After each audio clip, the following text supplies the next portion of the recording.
Caribbean सागर के बीच एक परिवार अपनी यॉट पर छुट्टियां मना रहा होता है। माँ जूलिया तैरने के लिए पानी में कूद जाती है। आराम करते समय उसे कुछ अजीब महसूस होता है, लेकिन क्योंकि आसपास कुछ दिखाई नहीं देता, वह सोचती है कि शायद उसका भ्रम होगा। कुछ सेकंड बाद वही अजीब एहसास फिर होता है।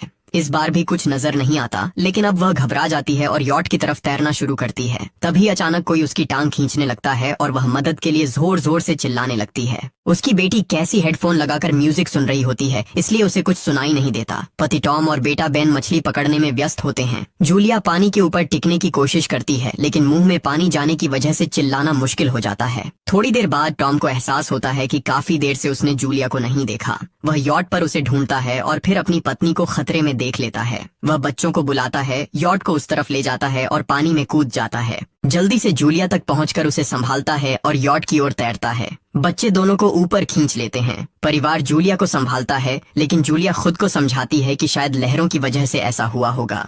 रात को सब मिलकर बेन का जन्मदिन मनाते हैं। कैसी को उसके बॉयफ्रेंड का कॉल आता है, तो वह लैपटॉप लेकर बाहर चली जाती है। वीडियो कॉल में उसका बॉयफ्रेंड दिखाता है कि शहर के ऊपर बड़े बड़े काले बादल छा गए हैं। कॉल ग्लिच होकर फ्रीज हो जाती है। कैसी यह बात परिवार को बताने आती है, लेकिन टॉम कहता है कि शायद जमीन से दूर होने की वजह से सिग्नल कमजोर है। तभी सबको एक आवाज सुनाई देती है। वे सब बाहर जाते हैं और देखते हैं कि व्हेल मछलियों का एक समूह गुजर रहा है। टॉम समझाता है कि व्हेल मछलियां हमेशा पृथ्वी के मैग्नेटिक फील्ड को फॉलो करती हैं, लेकिन जब तूफान आता है तो वे कंफ्यूज हो जाती हैं। अचानक यॉट जोर से हिलती है और बेन गिर जाता है। टॉम को चिंता होती है कि कहीं यॉट को नुकसान तो नहीं पहुंचा, इसलिए वह डाइव करके नीचे चेक करने चला जाता है। कुछ देर बाद वह सतह पर वापस आता है, लेकिन उसके कंधे पर एक बड़ा घाव होता है। जूलिया तुरंत उसका जख्म सीती है। टॉम बताता है कि पानी के अंदर उसे ऐसा लगा जैसे उसके पीछे कोई बहुत बड़ा जीव था, लेकिन जब उसने मुड़कर देखा तो प्रोपेलर से कट लग गया। वह कहता है कि जो भी चीज थी बहुत बड़ी थी। टॉम को यॉट पर काफी नुकसान दिखाई देता है, इसलिए उन्हें मदद बुलानी पड़ती है।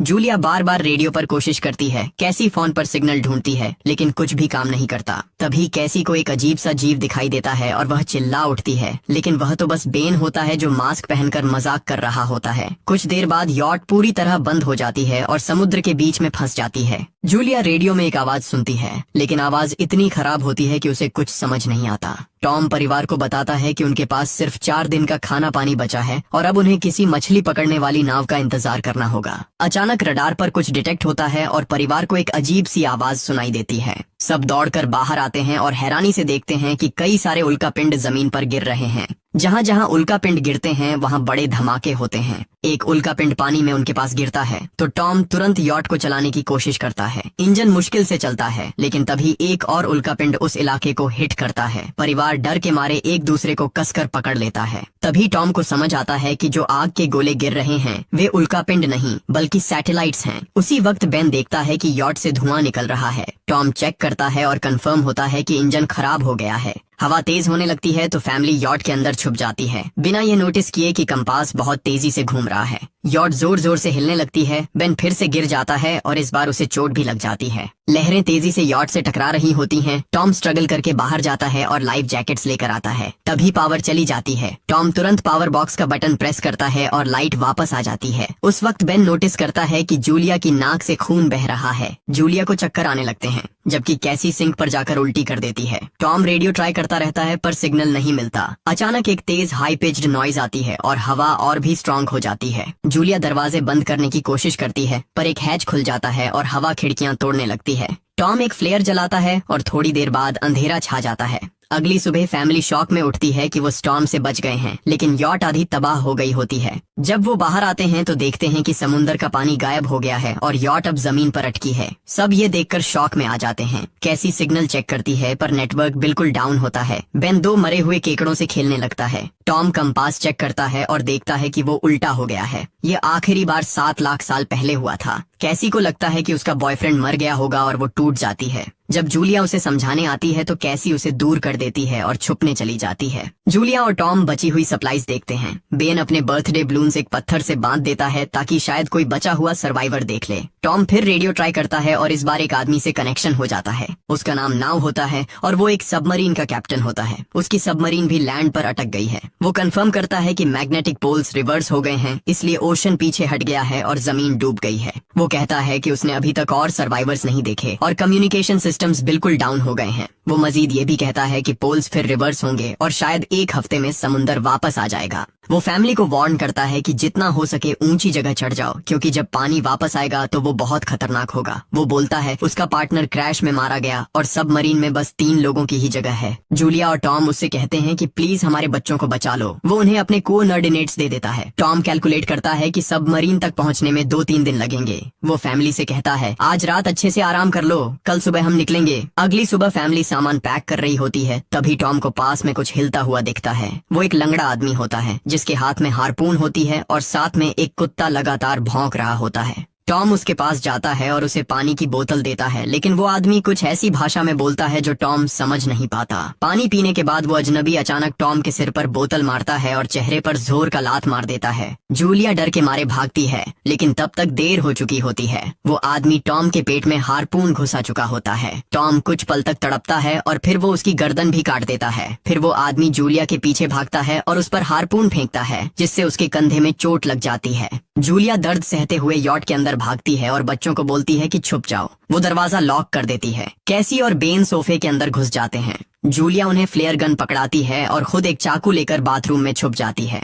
वो आदमी दरवाजे पर जोर जोर से धक्के मारता है और आखिर अंदर घुस ही जाता है। पहले वो थोड़ा खाना उठाता है और फिर यॉट में इधर उधर ढूंढने लगता है, फिर बाथरूम की तरफ जाता है, लेकिन जूलिया समझदारी से एक छोटे छेद से बाहर निकल जाती है। वो आदमी सोचता है कि जूलिया भाग गई, लेकिन जैसे ही वो धीरे से निकलने लगती है, उसका कुत्ता उसे देख लेता है और भौंकने लगता है। कुत्ता उस पर झपटता है तो जूलिया चाकू से उसे मार देती है। कुत्ते की चीख सुनकर वो आदमी बाहर आता है और अपने कुत्ते की लाश देखकर आग बबूला हो जाता है। इस बीच जूलिया यॉट के दूसरे साइड से अंदर जाने की कोशिश करती है। वो ऊपर चढ़कर टूटी हुई खिड़की से अंदर घुसने लगती है, लेकिन वो आदमी पहले ही वहां पहुंच जाता है। वो उसे पकड़कर जोर से मुक्का मारता है, जिससे वो नीचे गिर जाती है। जूलिया फर्नीचर पकड़कर बचने की कोशिश करती है, लेकिन वो आदमी उसे लात मारकर दूर फेंक देता है। फिर वो उसकी कलाई पर पैर रख देता है ताकि वो चाकू छोड़ दे, और फिर उसके बाल पकड़कर उसका चेहरा जमीन पर दे मारता है और सोफे पर फेंककर उसका गला दबाने लगता है। बच्चे ये सब कुछ देख रहे होते हैं। कैसी बाहर निकलकर फ्लेयर गन चलाती है जो सीधा उस आदमी को लगती है।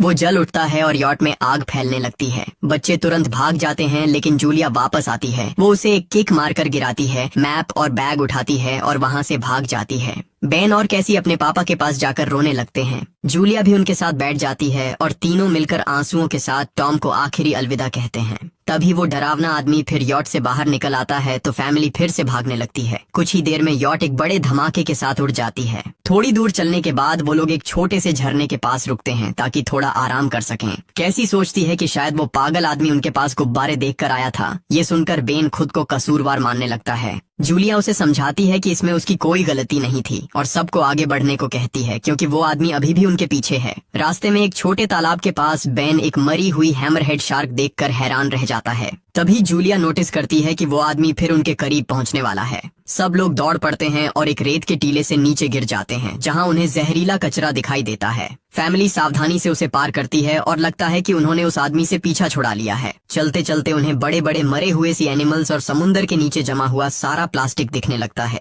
बेन धीरे धीरे चलने लगता है तो जूलिया समझ जाती है कि वो डिहाइड्रेशन के करीब है। वो सबको रुकने को कहती है। जब वो पानी की बोतल देखती है तो उसे झटका लगता है। बोतल में पानी लगभग खत्म हो चुका होता है। कैसी को एहसास होता है कि शायद उसने बोतल ठीक से बंद नहीं की थी। जूलिया गुस्से में चिल्लाती है कि उसकी लापरवाही की वजह से पानी खत्म हो गया। कैसी जवाब देती है, क्या फर्क पड़ता है, वैसे भी हम बचने वाले नहीं हैं। दोनों के बीच लंबी बहस होती है, फिर भी फैमिली आगे चलती रहती है। कुछ देर बाद उन्हें एक क्रैश हुआ प्लेन मिलता है। अंदर कुछ हिलता डुलता देख सब डर जाते हैं, लेकिन वो सिर्फ कुछ पक्षी होते हैं। फैमिली तय करती है कि रात यहीं प्लेन के अंदर गुजारेंगे। वो थोड़ा सा स्नैक शेयर करते हैं और जूलिया को टॉम की जैकेट में एक फैमिली फोटो मिलती है, जिसे देखकर उसका दिल टूट जाता है। कैसी पूछती है, मॉम आप और डैड की लव स्टोरी क्या थी? जूलिया मुस्कुराकर बताती है, टॉम हॉस्पिटल में मेरा पेशेंट था। फिर एक दिन उसने फूल और एक प्यारी सी कविता देकर अपना प्यार जताया था। रात के बीच में कैसी प्लेन से बाहर जाती है। तभी वो डरावना आदमी उसे पीछे से पकड़ने की कोशिश करता है, लेकिन जूलिया अचानक पीछे से उस पर टूट पड़ती है और बार बार चाकू से वार करके उसे मार देती है। कैसी अपनी माँ को गले लगाकर शांत करती है। अगली सुबह उस आदमी की लाश पर कीड़े गुंड पड़े होते हैं। फैमिली नोटिस करती है कि उसके शरीर पर कई काटने के निशान हैं, मतलब इस एरिया में कोई खतरनाक जीव छिपा हुआ है। जैसे ही वो लोग वहाँ से निकलते हैं, केकड़े उसके मुंह से बाहर निकल आते हैं। कुछ घंटों बाद जूलिया और कैसी मैप देख रही होती हैं, लेकिन बेन धीरे से आगे निकल जाता है। जूलिया चिल्लाती है, रुक जाओ, लेकिन बेन एक तालाब में झुककर पानी पीने लगता है। जूलिया तुरंत उसे खींचकर बाहर निकालती है और समझाती है कि अनजान पानी उसे बीमार कर सकता है। धूप बहुत तेज हो जाती है तो फैमिली अपने सिर कपड़ों से ढक लेती है। बेन को चक्कर आने लगते हैं। तभी उन्हें कुछ पुराने कुर्सियां मिलती हैं और जूलिया कैसी उनसे एक टेम्पररी शेल्टर बना लेती हैं। जूलिया बेन को इंजेक्शन लगाती है और तय करती है कि वो रात वहीं बिताएंगे। सुबह जूलिया एक अजीब सी आवाज सुनकर उठती है। बाहर जाकर देखती है तो क्रैब्स का एक बड़ा झुंड उनकी तरफ आ रहा होता है। वो तुरंत बच्चों को उठाती है और तीनों भागना शुरू कर देते हैं। भागते भागते उन्हें एक बड़ा कार्गो शिप दिखाई देता है। वहाँ 3 क्रू मेंबर्स जिंदा होते हैं। एक औरत उनकी मदद करना चाहती है, लेकिन बाकी 2 आदमी मना कर देते हैं और तीनों फैमिली को बाहर छोड़कर कंटेनर लॉक कर लेते हैं। क्रैब्स पास आ जाते हैं। जूलिया बच्चों को कंटेनर के ऊपर चढ़ाती है। खुद जब चढ़ने लगती है तो क्रैब्स उसके पैर को जोर से काट लेते हैं। बच्चे उसे खींचकर ऊपर चढ़ाते हैं, नहीं तो वो नीचे गिर जाती। कंटेनर के एक छेद से आधे क्रैब्स अंदर घुस जाते हैं। क्रू मेंबर्स फायरिंग शुरू करते हैं, लेकिन क्रैब्स उन पर हावी हो जाते हैं और दोनों को मार डालते हैं। आखिरी आदमी छत के होल तक पहुंचता है, लेकिन क्रैब्स उसे भी नीचे खींच लेते हैं और वो भी मर जाता है। जूलिया अपने जख्म पर पट्टी बांधती है और बेहोश हो जाती है। कुछ देर बाद जब वो उठती है तो खुद को रेत के तूफान के बीच अकेली पाती है। वो घबराकर बच्चों को ढूंढने लगती है।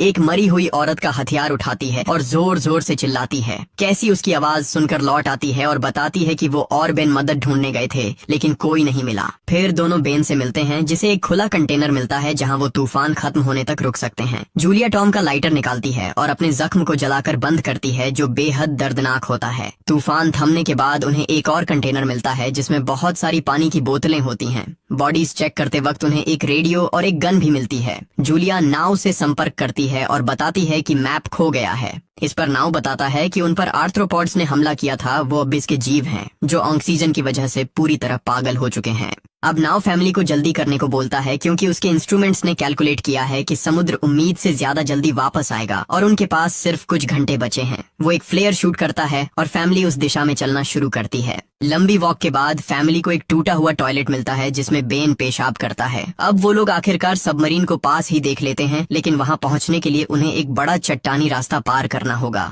जैसे ही वो रास्ते से गुजरते हैं, दीवारें हिलने लगती हैं और पत्थर गिरने लगते हैं, जिससे एक भयानक रॉक स्लाइड हो जाता है। जूलिया तुरंत अपने बच्चों को साइड में धक्का देती है और खुद भी पीछे हट जाती है ताकि कुचली न जाए। अब एक पत्थर की दीवार उनके बीच आ गई है। जूलिया बच्चों से कहती है कि वो बिना उसके आगे बढ़ जाए, लेकिन कैसी मना करती है और जोर देती है कि उसकी माँ को चढ़ने की कोशिश करनी चाहिए। बहुत बहस होती है और चिल्लाने के बाद जूलिया वादा करती है कि वो बाद में अपने बच्चों को ढूंढ लेगी। मजबूर होकर कैसी अपने भाई को खींचकर आगे ले जाती है। बच्चे चट्टानी रास्ता चढ़कर सबमरीन की तरफ भागते हैं, लेकिन वहां पहुंचकर देखते हैं कि नाव बाहर खून में लथपथ पड़ा है। वो समझाता है कि उसके लिए सब खत्म हो गया है और अब बच्चे सबमरीन ले सकते हैं। ये सोचकर कि एक एक्स्ट्रा जगह होगी, कैसी वापस अपनी माँ को ढूंढने भागती है। तभी जूलिया केकड़ों को आता देखती है और वो फायरिंग शुरू कर देती है। कुछ केकड़ों को वो मार देती है, लेकिन झुंड बहुत बड़ा होता है और सबसे लड़ना मुश्किल हो जाता है। उसी वक्त कैसी दीवार के ऊपर दिखाई देती है और हाथ आगे बढ़ाती है तो जूलिया अपने घायल पैर के बावजूद तेजी से चढ़ना शुरू करती है। कैसी की मदद से वो दूसरी तरफ पहुंच जाती है और दोनों साथ में सबमरीन की तरफ भागते हैं। बेन पहले से ही ऊपर खड़ा होता है और फायर खोल देता है ताकि केकड़े डिस्टर्ब रहें जब तक फैमिली ऊपर चढ़ जाए। केकड़े नाव के शरीर तक पहुंचते ही तुरंत उसे खाने लग जाते हैं। जूलिया गन उठाती है और फायरिंग जारी रखती है जब तक बच्चे अंदर चले जाएं। जब वो सुरक्षित हो जाते हैं, जूलिया समझती है कि गोलियां खत्म हो गई हैं, तो वो गन केकड़ों पर फेंक देती है और अपने बच्चों के साथ अंदर चली जाती है। फैमिली हैच को अच्छे से लॉक करती है और खिड़की से केकड़ों को सबमरीन के चारों तरफ देखती है। इसी वक्त समुद्र वापस आ जाता है तो तीनों तुरंत अपनी सीटों पर बैठकर बेल्ट पहन लेते हैं और एक दूसरे का हाथ पकड़ लेते हैं। तेज लहरें सबमरीन को जोर जोर से इधर उधर फेंकना शुरू कर देती हैं, जिससे जूलिया को पूरी जर्नी के विजन दिखने लगते हैं और कैसी उल्टी कर देती है। जल्दी ही वो हाई पिच आवाज वापस आती है और फैमिली बेहोश हो जाती है। कुछ देर बाद जूलिया और बच्चे होश में आते हैं और खुद को जिंदा देखकर खुश होते हैं। वो हैच अनलॉक करके बाहर निकलते हैं और देखते हैं कि लहरों ने सबमरीन को एक तबाह शहर में गिरा दिया है। यानी अब जिंदा रहने और नया जीवन शुरू करने की उम्मीद है। और यहीं पर फिल्म खत्म होती है। चैनल को सब्सक्राइब करना न भूलें और बेल आइकन जरूर दबाएं ताकि आपको ऐसे ही मजेदार वीडियो मिलते रहें। देखने के लिए धन्यवाद।